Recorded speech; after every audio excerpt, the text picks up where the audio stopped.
Hi, Pat. Hey, from sunny, warm St. Petersburg. Unlike it is here in Kentucky, it was 29 degrees this morning when I got up. So there we are. It's freezing here again. I think I might have to get used to it. As you can see, I got my sweatshirt on. I got 2 layers underneath it.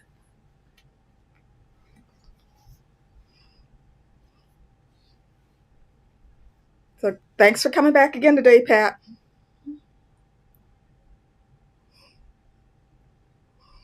Who else is here? Let me know. Give me a shout. It's freezing there. Yeah, what? 50 degrees, 60 degrees, Pat. I know what Florida freezing's like. Anything below 60 is freezing.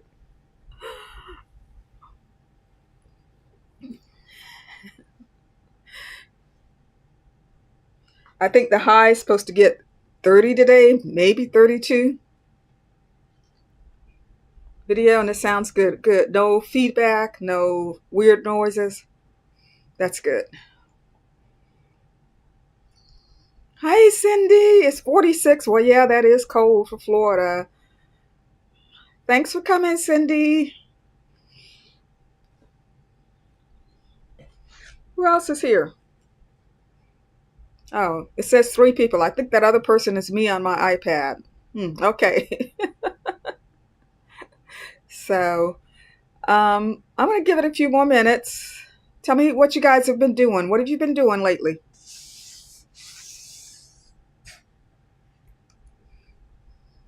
What are you working on?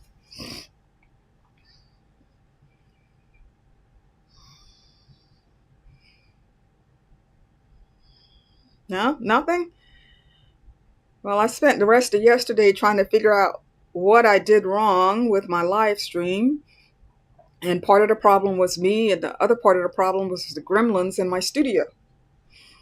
So I think I fixed them both. So the gremlins took control of my internet yesterday and wouldn't give it back to me. So I lost my stream. And to fix that, I got up and went to Walmart at 8 o'clock this morning in 29-degree weather to get an Ethernet cable. Can you guys freaking believe that? That I went out in 29-degree weather? So hopefully the gremlins can't take control of my internet today. Cindy, what kind of pigments are you using?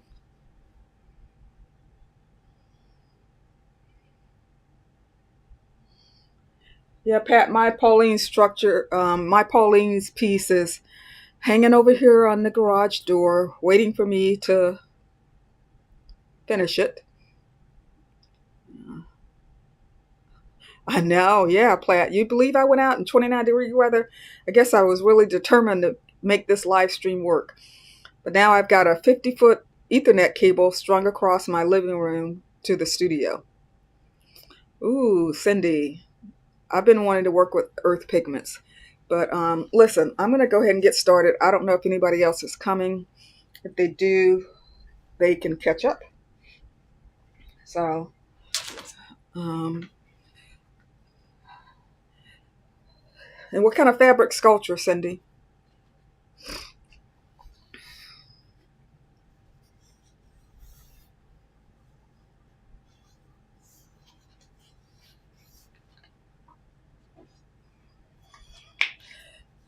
Okay, so I'm going to go ahead and get started. So today we're going to be dyeing some fabric, and I'm going to be covering just the basics of fabric dyeing. So first I'm going to talk about fabrics, what type of fabrics work best. And I've got a selection of fabrics here that we're going to put some dye on today.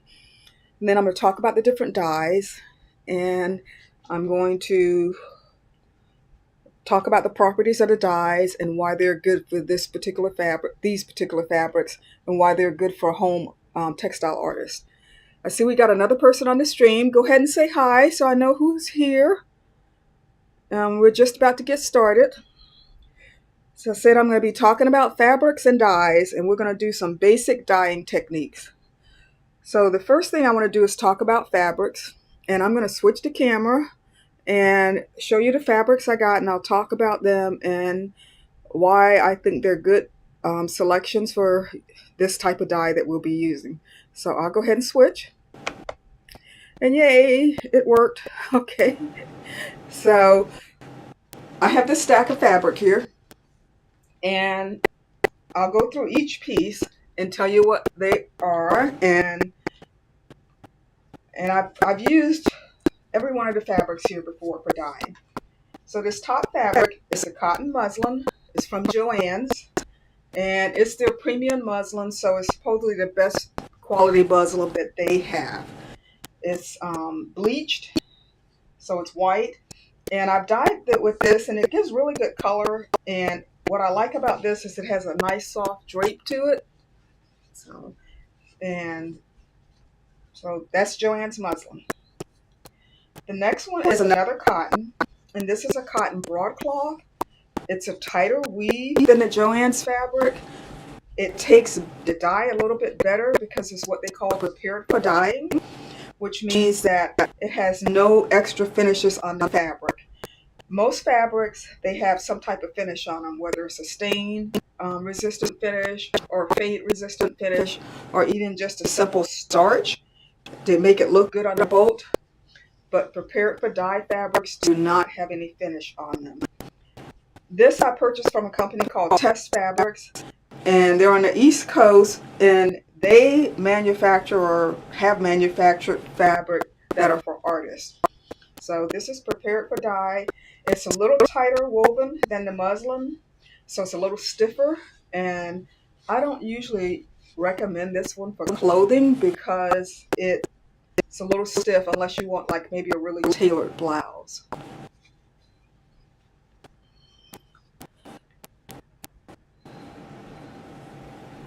Okay, Cindy, so earth pigments. I've been interested in them, but I've not tried them yet. So this next fabric, it is also a muslin from Joann's. It's not as high of a quality as the first one, and it's also unbleached. So you see it has more of a natural color to it than the first fabric. So that's going to affect the dye color just a little bit. Okay, so it's probably going to mute the dye color just slightly versus dyeing with a white fabric. So now this next fabric is, it's a cotton. It may have a little bit of polyester in it, but I don't think so. This is a fabric that I got at a fabric store in the drapery department. So it's got kind of an open weave to it. It's a very loosely woven fabric, so it's not going to take the dye as well.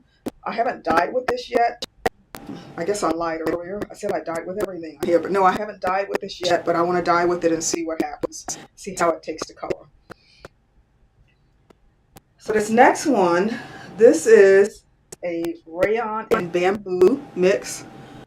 This came from a company called Dharma Trading Company on the West Coast. I didn't buy this one, but a student in one of my classes at John C. Campbell, she didn't like the way it dyed, and she gave it to me. So I like the way it dyed. I thought it dyed beautifully. It's very drapery, just like rayon and bamboo tend to be. So that's going to dye really good. And this next one is either a rayon or it's a silk. I can't tell which one. So I'm leaning toward the silk because I think my rayon was whiter than this. So I think this might be a silk habitai, like a 18 mummy, a little heavier than the normal silk habitais. So this is going to dye really well. And the final one is another silk. This is a silk broadcloth. So it's a really tightly woven, kind of a crisp, but still has a soft hand to it. And I know that's going to dye pretty well. So the dyes we're going to be using, now if you have any questions, definitely pop them in the chat. So let me see what's over here in the chat. So Cindy, you're using the earth pigments with the GAC and fabric medium. Is that the GAC 900, is it? I've heard of her, but I've not looked at any of her work. So I'm going to have to look at some of her work. Is her class with Fiber Arts now? Or not Fiber Arts now, Fiber Arts Take Two? So I'll have to look at her stuff. Okay, so those are the fabrics. The dyes that we work with, they're called Procion fiber-reactive dyes, and they work with natural fibers only. So as you'll notice, all the fabrics I have there, except for that one, I'm not sure, that might be a blend. They're all natural fibers. These dyes are called Procion MX fiber-reactive dyes. I hope you can see that. So they're in powder form, and they come in more colors than you can imagine possible. So they're really easy to work with. The only condition that you have to do is you need to wear a mask when you're working with the powder, when you mix it up, because the powder is very fine and you don't want to breathe that in. Which I forgot to grab my mask, so let me run over and grab my mask.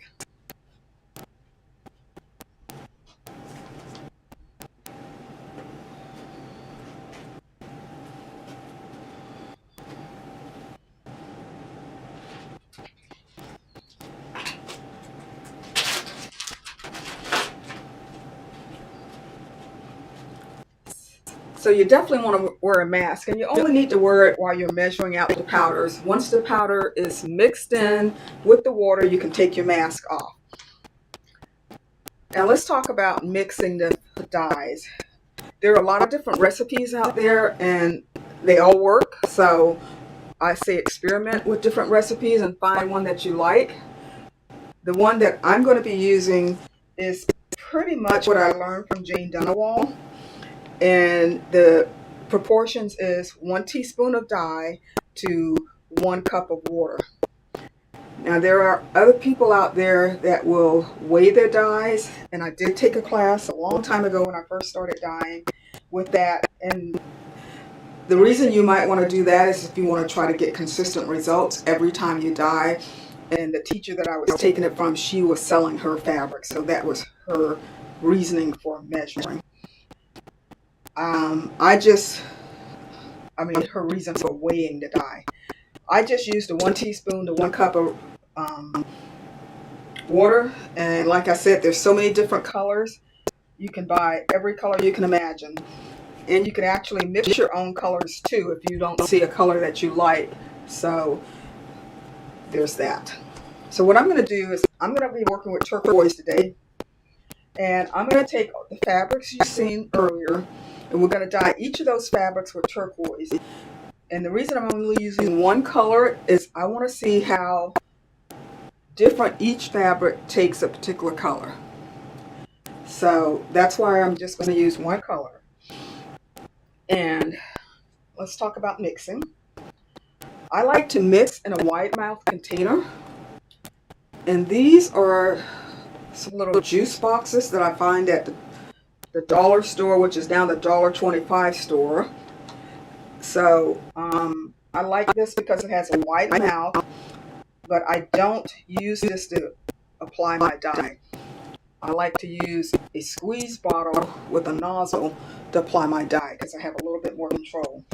So I mix it in here. I dispense it into the squeeze bottle with a funnel. So you can mix up the design. You can mix up the dyes, and you can keep them for a while if you don't use them all. You can keep them at either room temperature, which they might last for about a week, but if you keep them in the refrigerator, they can last much, much longer than a week.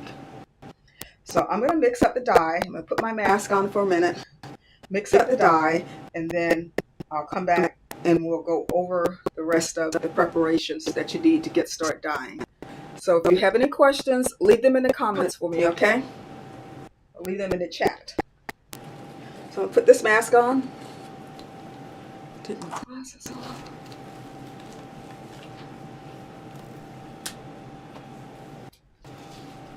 And put my gloves on.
Okay, so now that I've mixed the powder into the water, I can take my mask off and go ahead and mix this up some more.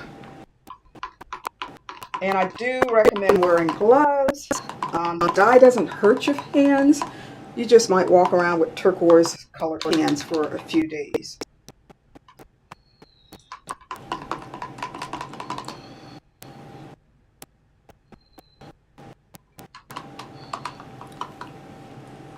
And keep a towel handy because you need to wipe your hands off or clean up any spills.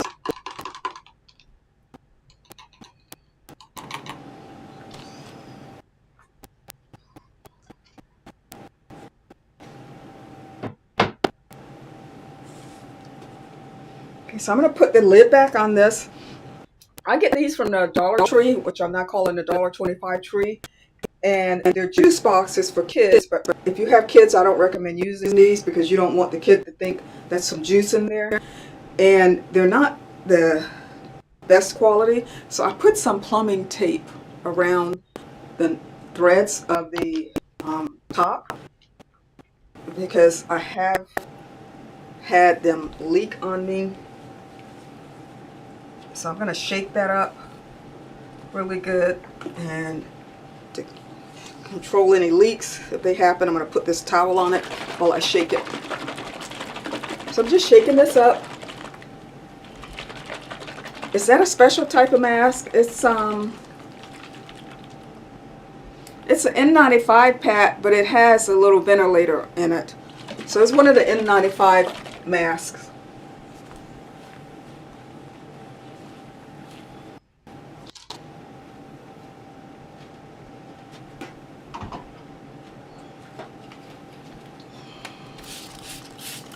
Clean my gloves off a bit.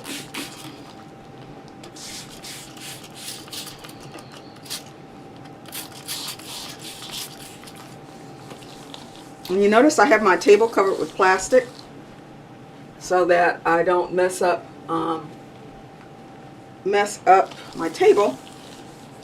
So Pat asked me 1 teaspoon of dye to 1 cup of water. The water temperature is, I'd say it's lukewarm, you know, out of the tap. It doesn't have to be hot. You don't have to heat it up. So just lukewarm out of the tap. I'm just cleaning off my table so that I don't get dye where I don't want it. Okay, so this is mixed up. Now I'm going to take it and put some in my squeeze bottle. I'm just going to use my funnel and fill up the squeeze bottle.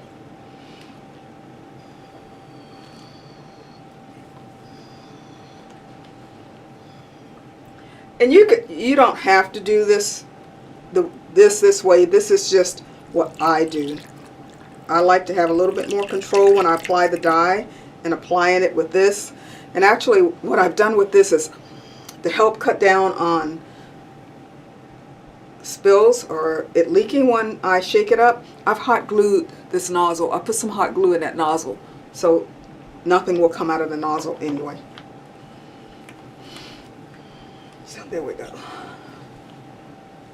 Now put that off to the side.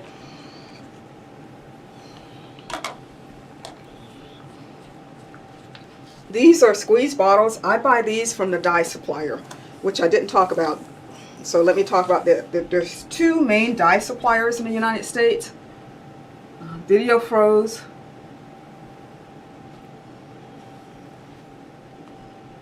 Hold on a minute. Yeah, it is. Hold on.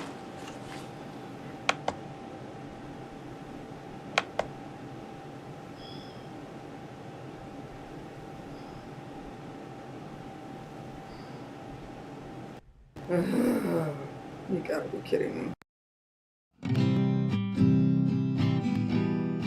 Let's go back to this. Pat says your screen froze. I see, yeah. Okay.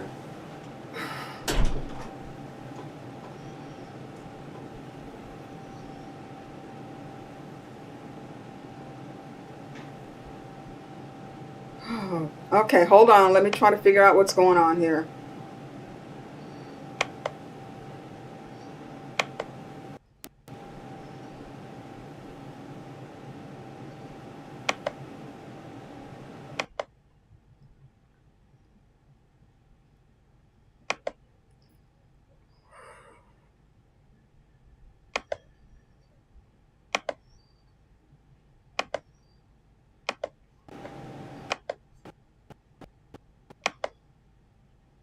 Okay, can you guys see me now?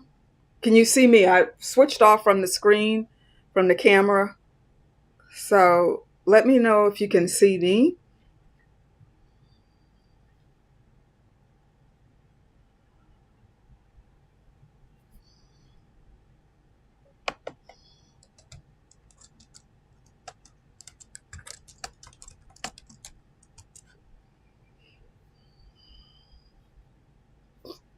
Okay, well, I'm going to go back to the overhead camera and see what happens. Well, it looks like it's back.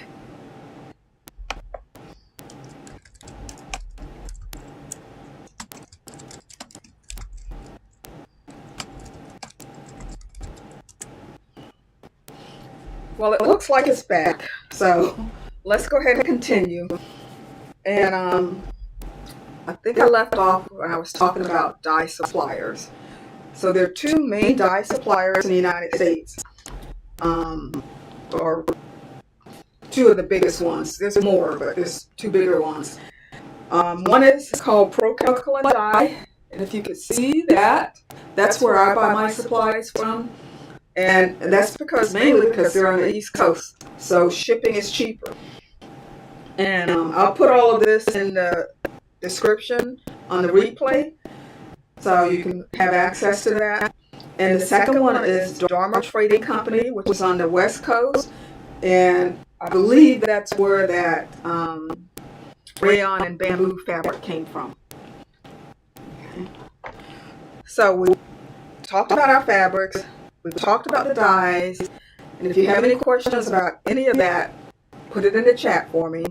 We've mixed up our dyes. So I talked about safety procedures, about wearing a mask, and you might want to wear some gloves to keep your hands from getting all different colors. Go back to after making the dye solution. Okay, what point? So I think after that, Pat, I was going to talk about, we made the solution. I was going to talk about the dye suppliers. Is that what you're wanting me to go back to, or do you want me to go back to something further?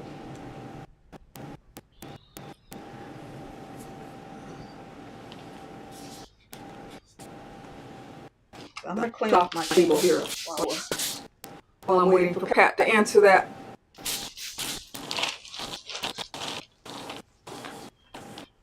So the dye solution, I think what I was talking about then was storing it. You can store the dye solution at room temperature and it will last for about a month, okay? Or I'm sorry, about a week.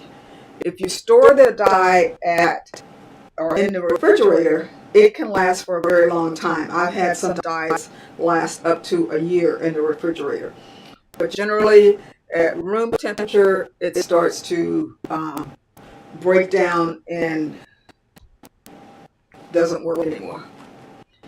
Okay, so we're good now. So what I'm going to do now is we're going to talk about getting the fabric ready to dye. And to do that, we need to add another ingredient, and that's called soda ash. The proper name for it is sodium carbonate, and it's not an acid, so it's a base solution. It's very alkaline, and what it does is it binds with the dye, or it allows the dye to permanently bond with the fabric. Now you can get this from your dye supplier, which I forgot to bring over, so let me go get it.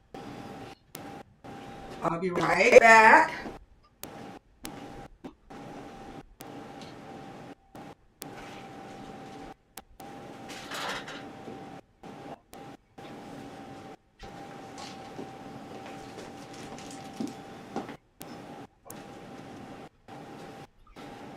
Okay, I'm back. So the soda ash you can get from the dye supplier. Some of them call it dye fixative, but as long as the chemical name is called sodium carbonate, that's what you need. Okay. So this is from Procion Dyes. It's a small container. You can also get it from the pool supply. If you have one of the chlorine pool, you can get it from the pool supplier. It's also sodium carbonate, but I believe they call it pH.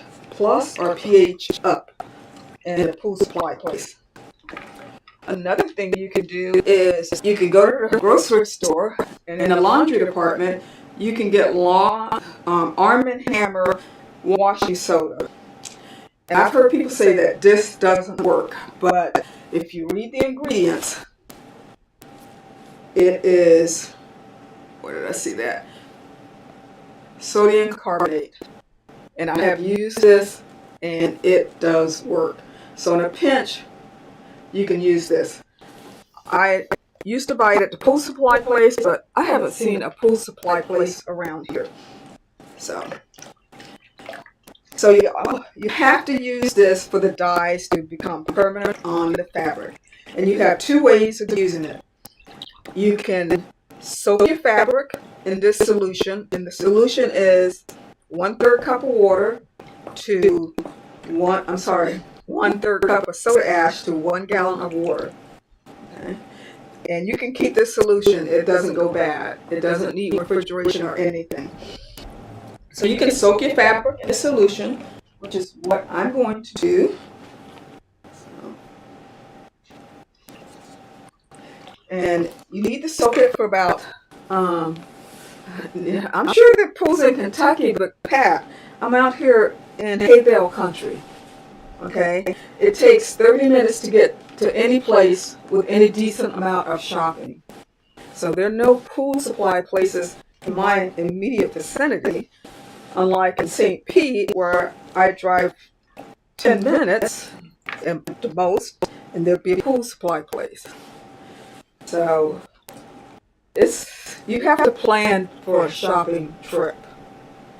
So yes, 1/3 cup of soda ash to 1 gallon of water.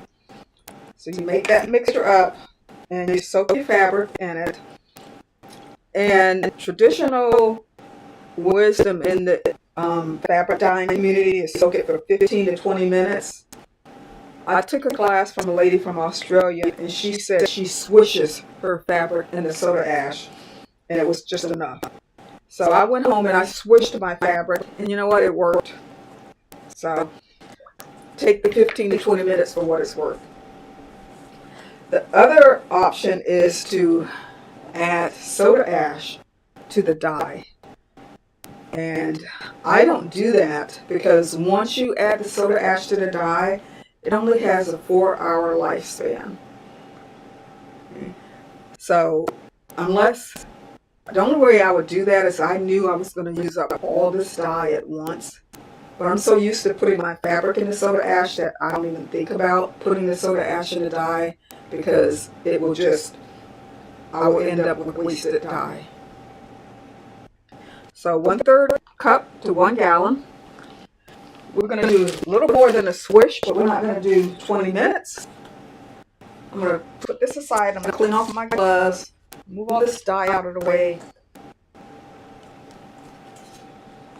My gloves still have some dye on it, and I'm trying to keep my gloves clean so that I don't get dye on the fabric when I start manipulating the fabric.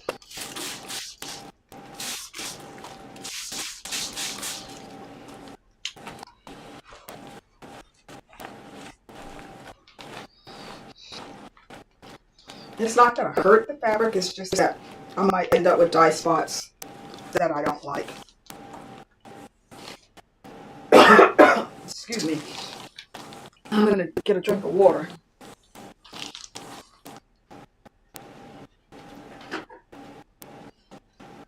So any other questions?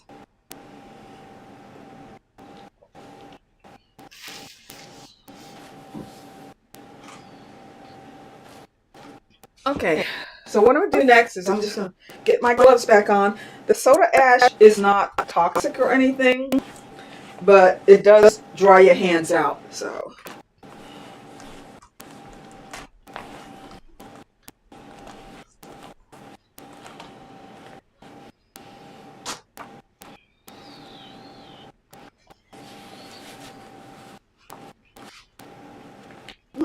Yeah, so I'm going to get my gloves back on and get the fabric out of the soda ash.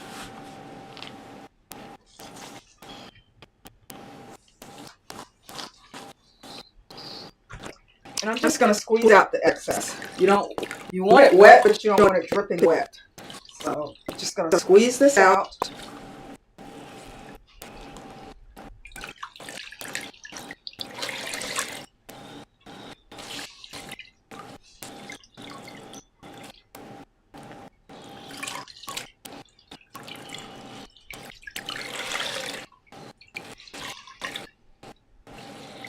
My soda ash is cold from being in my studio. Oh, it's cold.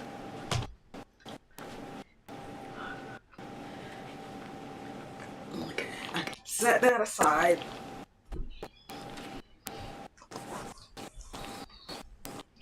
So now what I'm going to do is, the reason for doing all of these fabrics the same color, I'm going to manipulate them the same.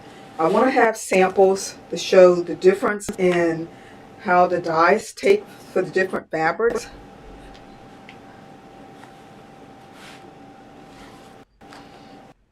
And so that's why I'm going to dye them all the same color, and I'm going to manipulate them all the same.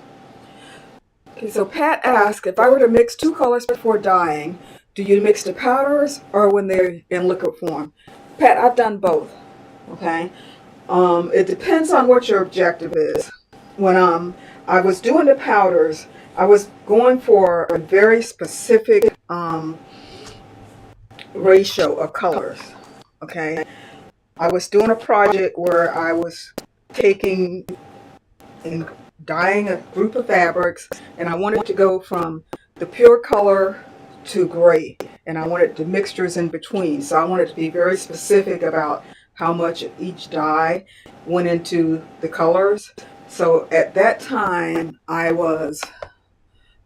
actually was weighing the dye, because right now we're just using teaspoon measurements, and that generally works unless you're going for something very specific.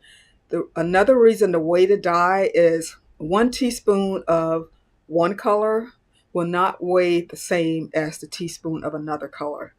They all weigh differently. So if you really want to get a specific proportion down, you need to weigh the dye and figure out how many grams a teaspoon of this particular red is versus how many grams a teaspoon of this particular blue is. And if you want to get a very specific mixture, then you use your grams weight instead of the teaspoon weight. Does that make sense?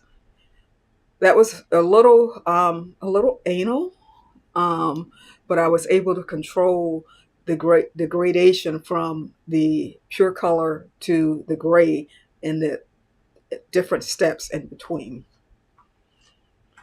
So now if I don't want to do that, I just mix a teaspoon of one color and a teaspoon of another color and mix them into the liquid form.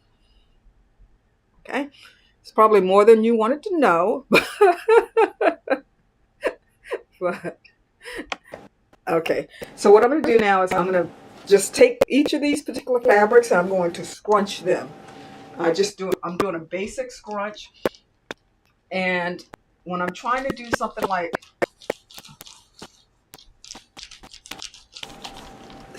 I'm doing, figuring out how each fabric takes the dye, I do the same basic manipulation on each fabric. So I'm just going to scrunch and see, no matter how clean I try to keep the table, there's a piece of dye. Okay, but luckily they're all going to be the same color. I'm just going to scrunch these up. I'm not being really particular about it.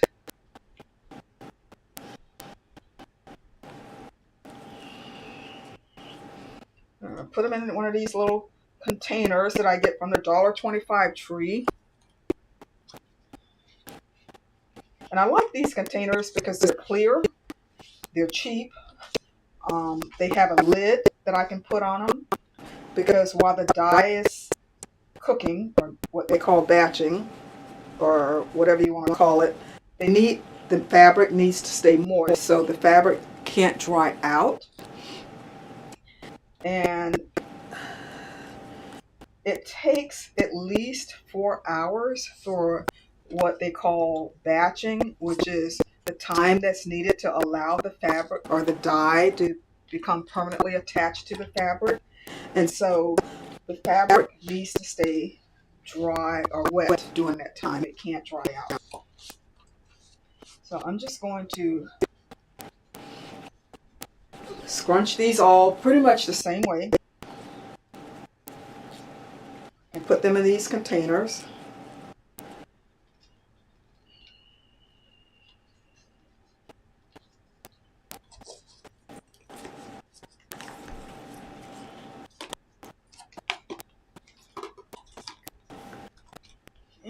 So yeah, I get these from $1.25 Tree.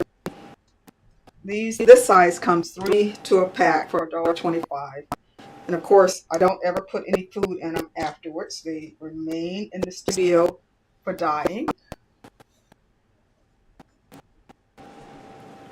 Did someone else come on? I see that there's one more person on the stream. If you did, if we got a new person, can you just pop yourself in the chat and say hi and let us know who you are and where you're from?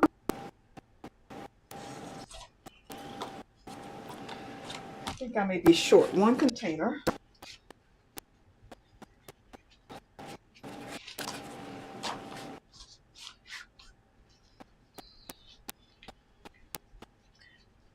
So this scrunching pattern, or it gives like kind of a marbled effect to the fabric. And I think it's probably one of the first things that a new dyer learns. I'm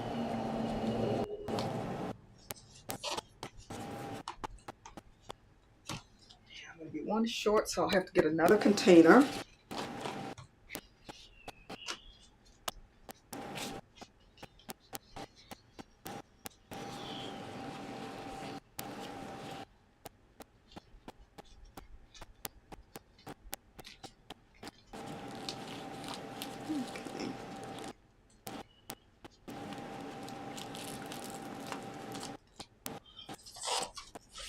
Let me step off and get another container.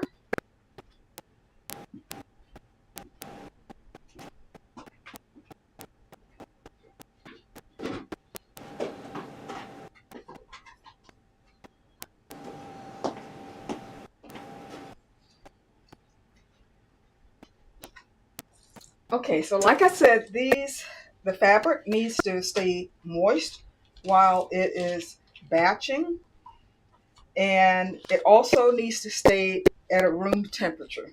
So if the temperature gets too cold, the batching process will stop, and if it gets too hot, the batching process will stop. So if you're comfortable in the room, it's going to be fine. So I'm going to have to take these and put these in my laundry room because in my studio overnight it's going to get too cold for them. Okay, so I've got these in the containers now. I've scrunched them down and now it's time to apply the dye. So I'm going to put my gloves back on.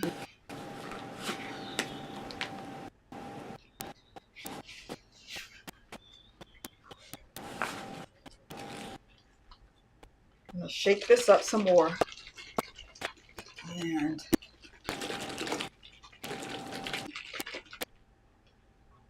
I'm just going to apply the dye.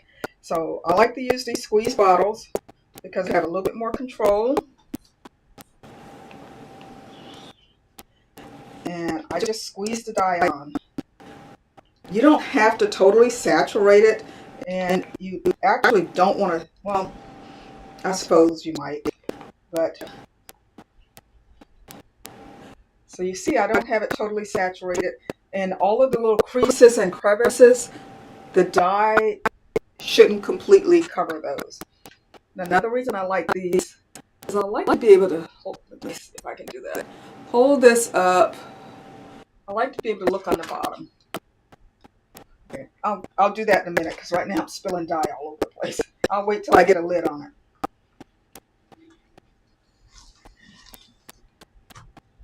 So just apply the dye. Like I say, I'm not applying it too heavy because I want some white space.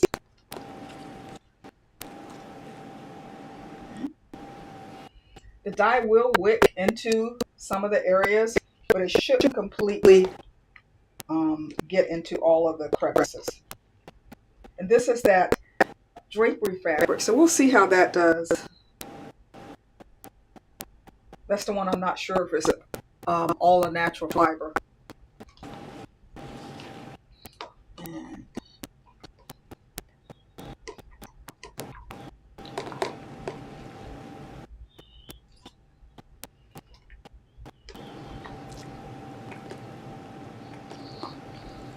a little bit of this dye goes a long way. Now, the concentration of the color you see here right now, it's going to be about 30% lighter once the fabric is washed and dried.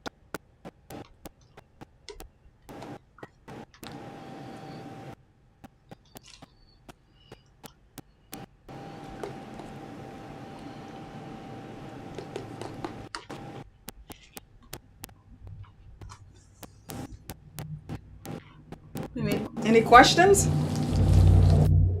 You guys are pretty quiet.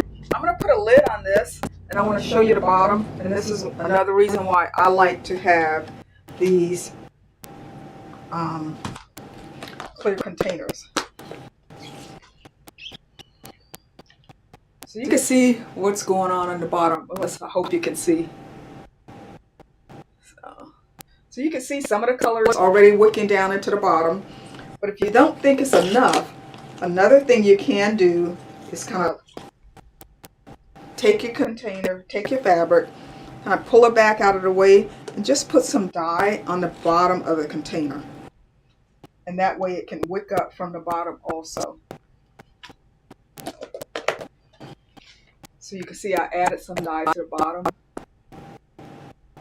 And now there's a little bit more dye there.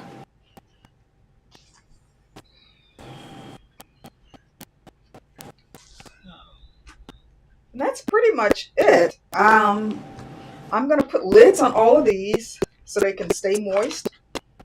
And for tonight, I will move them into my laundry room because it's going to be too cold here in the studio.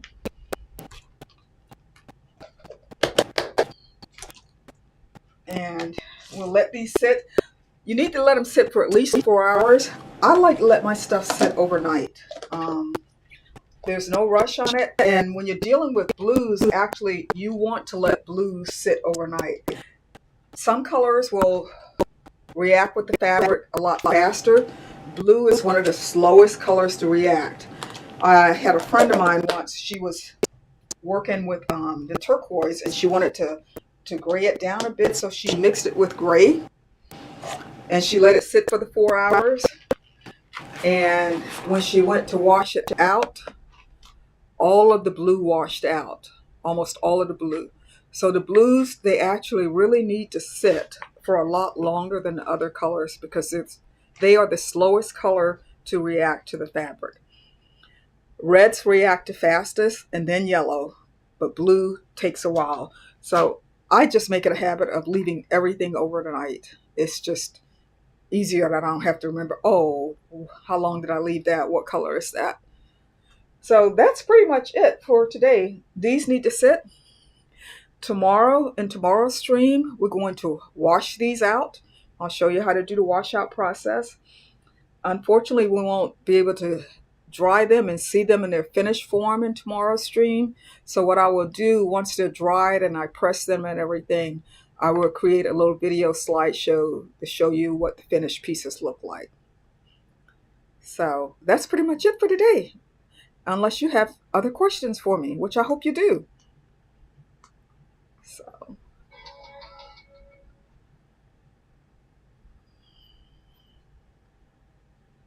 So no other questions? Let me check, make sure this isn't Pat telling me I froze again. Nope, that's not Pat.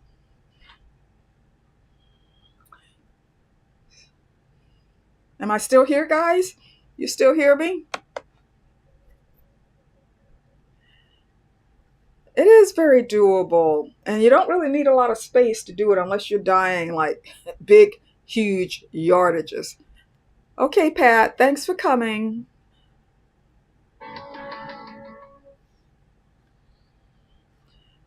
So no other questions, then I'm going to go ahead and end the stream. Tomorrow we'll be doing it again, the same time. The You should be able to find it on my channel under scheduled. And I hope to see you tomorrow where we're going to rinse out the colors of the fabric and we'll see how different they look on each different types of fabrics. So thanks for coming, Cindy and Pat.